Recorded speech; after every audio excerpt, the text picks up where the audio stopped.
Bienvenidos a un nuevo capítulo de No hay revolución sin YouTube, en este programa de reflexión crítica sobre el Chile de hoy y el mundo.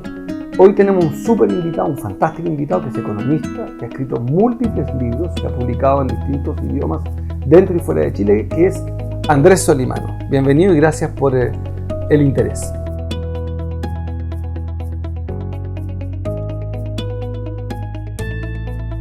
Gracias, Marco, un gusto estar acá presente. Andrés, yo he leído algunos de tus libros y muchos de tus artículos y te escucho en los medios de comunicación.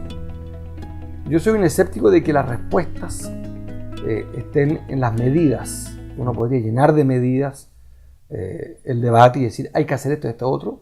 Creo que eso se ha hecho, se han tomado medidas y que estamos viviendo un problema bastante más grueso. Si uno desde la economía trata de leer lo que pasó en Grecia, empieza a darse cuenta que no es un problema solo de medidas. O sea, evidentemente hay un problema de medida. Había que hacer tal cosa, habría que hacer estas otras. Pero hay un problema como bien estructural respecto de qué rol juega la democracia en la economía. Esta idea de la troika, para los que no lo saben, que es el Banco Central Europeo, el FMI, ya no recuerdo cuál es el tercero. La Comisión Europea. La Comisión Europea, que le dice a un pueblo, aunque ustedes hayan votado A, el camino es B.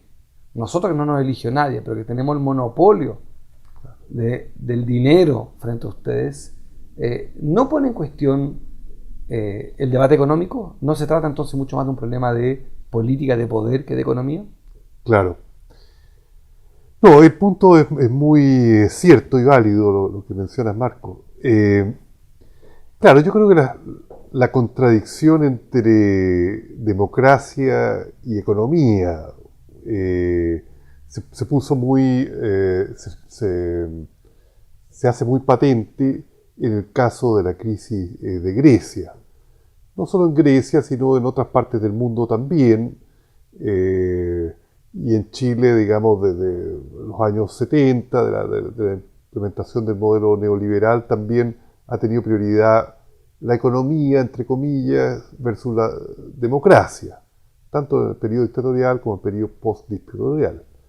Ahora, en Grecia es más evidente porque efectivamente los grados de autonomía para un país a decidir qué tipo de política económica quiere, qué tipo de sociedad quiere, qué tipo de relacionamiento entre ellos quieren, se ha reducido mucho por su enorme dependencia, en este caso con el euro, y en un país tan endeudado como Grecia, con los recursos que vienen de afuera. Entonces, muestra efectivamente que los grados de autonomía nacional para hacer política pública están muy restringidos en la globalización, si un país es miembro del euro, si está endeudado, si tiene relaciones económicas muy estrechas con otras contrapartes. Eso domina. Ahora domina porque hay una dominación de alguna manera del capital, sobre todo el capital financiero, que maneja un poco estas instituciones. Andrés, te quiero traer a Sí. Chile. Sí. Quiero traerte a Chile. A mi juicio se acaba un ciclo en América Latina. Uno más, pero este último ciclo de 10 años que supuso desendeudarnos, control de la inflación, reducción de la pobreza, gobiernos progresistas, más democracia que nunca, se cerró un ciclo.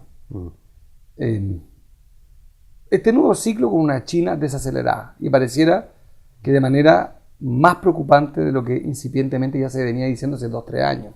Parece que hay elementos para inquietarse de lo que Sí. China pueda hacer respecto a sus propias tasas de crecimiento. Sí. A su vez, Chile no aprovechó el boom para avanzar seriamente en ciencia y tecnología.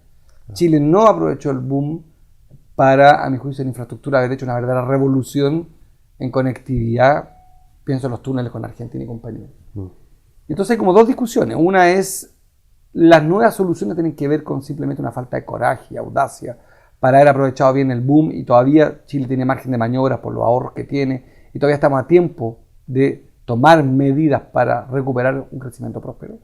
Y siento que hay otra visión que es más bien la tuya, que es decir, mira, en realidad, aunque hiciéramos todo eso, el problema es el capital financiero y el problema son los recursos naturales en Chile.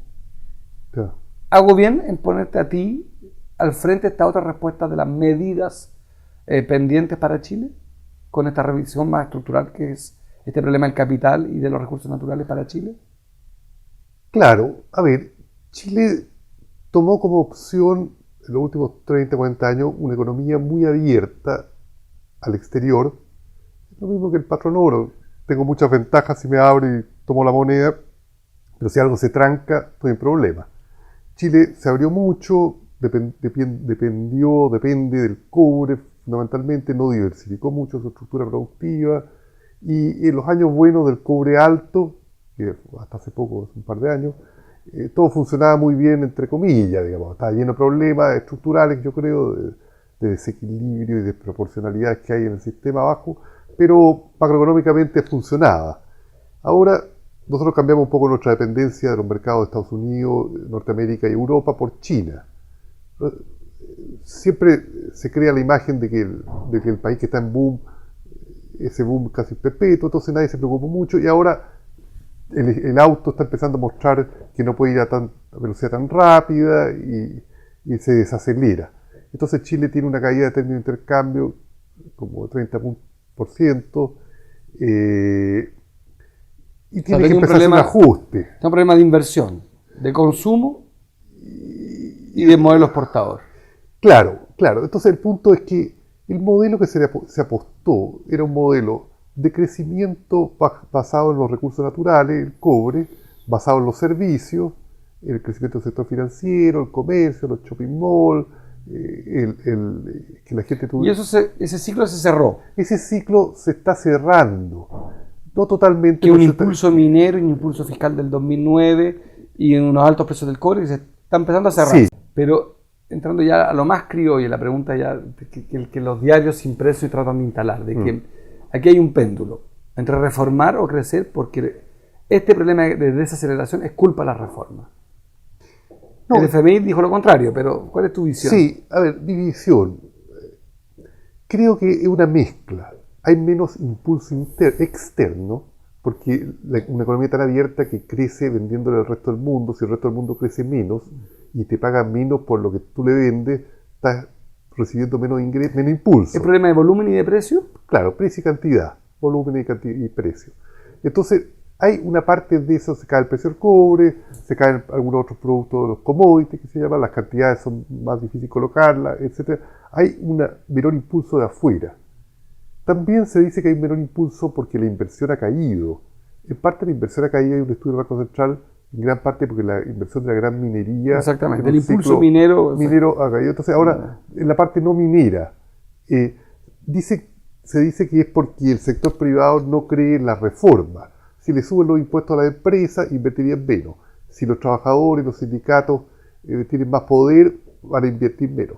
Ahí hay un punto, porque el inversionista depende de la tasa de ganancia, de la rentabilidad. Entonces, se supone que estas reformas le van a afectar la tasa de ganancia. Y si le afecta la tasa de ganancia, la acumulación de capital bajaría y la economía crece menos. Ese es un viejo argumento, digamos, de una economía muy sensible por la economía estar tan privatizada, que depende de la acumulación de capital del sector privado. Keynes, que no era un anticapitalista, pero era consciente de las limitaciones del sistema capitalista, habló de dos cosas que nunca se hablan en Chile, por lo menos, pero en otras partes tampoco mucho: la eutanasia del rentista y la socialización de la inversión. Él dijo, esto no va a funcionar si no se socializa la inversión. Dijo, no, eso no significa que se acabe la propiedad privada.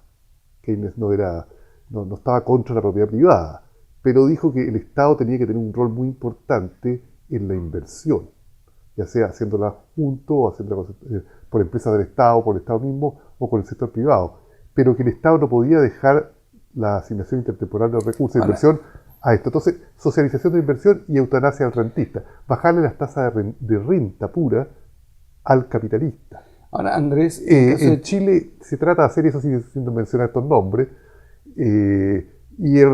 Entonces, el sector privado yo creo que tiene grandes rentas, que es distinto al equilibrio, a la tasa de retorno de mercado. El sector público le puede absorber eso, pero problema político. Andrés, pero el caso de Chile es más dramático. con Codelco enfrentando primero problemas internos de la empresa, Claro. y dos, con un precio del cobre bajo, la perspectiva para que Codelco, a propósito de inversión, que el brazo público por excelencia de Chile, el más grande, se vuelve aún, estamos más amputados todavía. Sí, a ver, Codelco no es reactivadora, la inversión de Codelco puede ser reactivadora por el lado de producir más cobre y que llegue más divisa. Como Codelco compra poco internamente, emplea poca gente, es un enclave. No es lo mismo que reactivar la construcción. Claro. Entonces, hay que un símil.